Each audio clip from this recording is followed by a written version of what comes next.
வணக்கம். இது ஆதிதமிழச்சி YouTube channel. நான் உங்கள் ஆதிதமிழச்சி.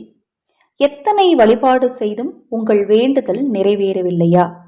கர்ம வினையை தீர்க்கும் மகா பரிகாரத்தை இந்த பதிவில் பார்க்க இருக்கிறோம். ஒரு சிலர் ரொம்ப கரெக்டாக பூஜை பண்ணுவாங்க, ரொம்ப கரெக்டாக வழிபாடு செய்வாங்க, கரெக்டாக ராகு காலத்துக்கு கோயிலுக்கு போகிறதுனா போவாங்க, எலுமிச்சை தீபம் ஏற்றுவதாக இருந்தால் கரெக்டாக ஏற்றுவாங்க, பைரவர் வழிபாடாகட்டும், சனிக்கிழமை நவக்கிரக வழிபாடாகட்டும், எல் தீபம் ஏற்றி இப்படி கரெக்டாக எல் தீபம் ஏற்றணும். ஞாயிற்றுக்கிழமைன்னா சூரிய பகவானை கும்பிடணும், திங்கக்கிழமை சந்திரனை கும்பிடணும். ஒவ்வொரு நாளும் நேரமும் கரெக்டாக பார்த்து கரெக்டாக சாமி கும்பிடுவாங்க.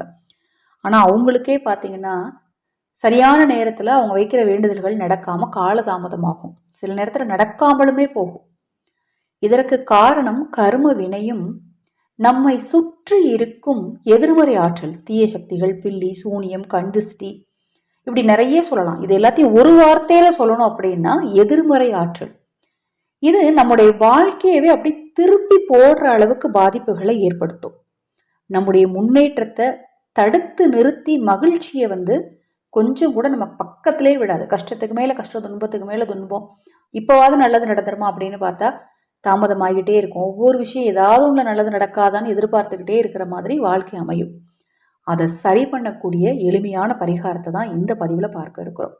இப்படி தொடர்ந்து நடந்துச்சுன்னா என்ன பண்ணுவாங்க அப்படின்னா, சரி ஒரு நல்ல மாந்திரிகரை பார்த்து மாந்திரிக பரிகாரம் செய்யலாம் அப்படின்னு முடிவு பண்ணோம்னா அதுக்கு நிறைய ஆயிரங்களை செலவழிக்க வேண்டியிருக்கும். ஏன்னா அவங்களும் அந்த விஷயங்கள்லாம் பூஜை புனஸ்காரங்கள்லாம் பண்ணி கொடுக்கறதுக்கான செலவுகளை நம்ம செலுத்த வேண்டியிருக்கும். ஒரு சிலரால் அதை செய்ய முடியாது. செய்ய முடிஞ்சவங்க அப்படி மாந்திரிகர்களை அணுகி அதற்கான பரிகாரங்களை செஞ்சுக்குவாங்க. செஞ்சு அவங்கள சுற்றி இருக்கிற கெட்ட விஷயங்களை சரி பண்ணிக்குவாங்க. இப்படி கர்ம வினையும் சரி பண்ணணும், பணமும் செலவழிக்க முடியாத சூழ்நிலை, தீய சக்திகளின் பாதிப்பிலிருந்து வெளிவரணும் அப்படின்னா இப்போ நான் சொல்லக்கூடிய இந்த விஷயத்த 48 நாட்கள் ஒரே வரி ஒரு கல் உப்பு போதும். 48 நாட்கள் தொடர்ந்து பிரம்ம முகூர்த்த நேரத்தில் செஞ்சீங்க அப்படின்னா உங்கள் கர்ம வினையை நிச்சயமாக தீர்க்கும். ரொம்ப எளிமையாக சொல்லக்கூடிய வரிதான். நாம் வணங்கக்கூடிய அனைத்து தெய்வங்களையுமே நாம் மந்திர ரூபத்தில் வழிபடும் போது அந்த மந்திரம் அந்த பிரபஞ்சத்தோடு இணைந்து பல நன்மைகளை நமக்கு நிச்சயமாக பெற்றுக் கொடுக்கும்.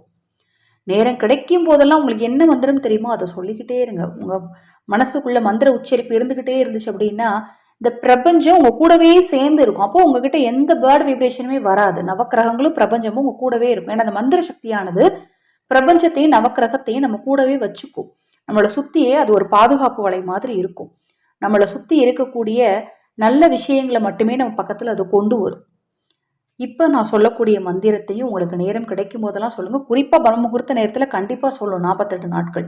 அதுபோக உங்களுக்கு நேரம் கிடைக்கும் போதெல்லாம் சொல்லிக்கிட்டே இருந்தீங்கன்னா உங்கள் கர்ம வினையின் பாதிப்புலேருந்து ரொம்ப சீக்கிரமாக நீங்கள் வெளியில் வர முடியும். தீய சக்திகளின் பாதிப்புலேருந்து ரொம்ப சீக்கிரமாக வெளியில் வர முடியும். இந்த மந்திரத்தை சொல்லும் போதெல்லாம் உங்கள் உள்ளங்கையில் ஒரு கல்லுப்பு வச்சுக்கணும். ஓம் பரமந்திர விபேதின்யை நமக. ஓம் பரமந்திர விபேதின்யை நமக அப்படிங்கிற இந்த மந்திரத்தை சொல்லணும். 48 நாள் சொல்லணும். தொடர்ந்து தினமும் 111 முறை சொல்லணும். குறிப்பாக ஆறு, கடல், ஏரி, குளம், மலை இதை மாதிரிலாம் நீங்கள் எங்கேயாவது போனீங்கன்னா அங்கே உட்காந்து உச்சரிக்கிறது இன்னும் ரொம்ப விசேஷம். பல 100 மடங்கு பலன் உங்களுக்கு ரொம்ப சீக்கிரமாக கொடுக்கும். ஏன்னா அங்கே தான் நேர்மறை ஆற்றல் சக்தி ரொம்ப அதிகமாக இருக்கும். அப்போ அது டக்குன்னு உங்ககிட்ட சீக்கிரமாக வந்துடும். ஸோ உங்ககிட்ட இருக்கிற பேட் வைப்ரேஷன் ரொம்ப சீக்கிரமாக வெளியில் போகும். மிக எளிமையான இந்த விஷயத்த கல்லுப்பை கையில் வச்சுட்டு சொல்லிவிட்டு அந்த கல்லுப்பை உங்கள் தலையை சுற்றி கால்படாத இடத்துல அப்புறப்படுத்துறீங்க, இல்லை தண்ணீரில் போட்டு கரைச்சி தூர ஊற்றிடுங்க. தினமும் செய்யுங்க, நீங்களும் செய்யுங்க, மற்றவர்களையும் செய்ய சொல்லுங்கள். இப்போ நான் சொன்ன மந்திரத்தை இந்த ஒரு வரி அந்த ஆடியோக்கு டிஸ்கிரிப்ஷன் பாக்ஸில் கொடுக்குறேன். பார்த்தே சொல்லுங்கள். ஒரு வரி தான். ஒரு 2 நாள் சொல்லும்போது 3ஆவது நாள் உங்களுக்கு மனப்பாடம் ஆகிடும். நான் ஆஃபீஸில் இருக்கும்போதெல்லாம் இது உச்சரிக்கலாமா? தாராளமாக உச்சரிக்கலாம். மிக எளிமையானது விஷயம். நிச்சயமாக உங்களை தீய சக்திகளின் பாதிப்பிலிருந்து சரி செய்யும். வாராகி தேவியினருள் உங்களுக்கும் உங்கள் குடும்பத்தாருக்கும் கிடைக்கும். நல்லதே நடக்கும்.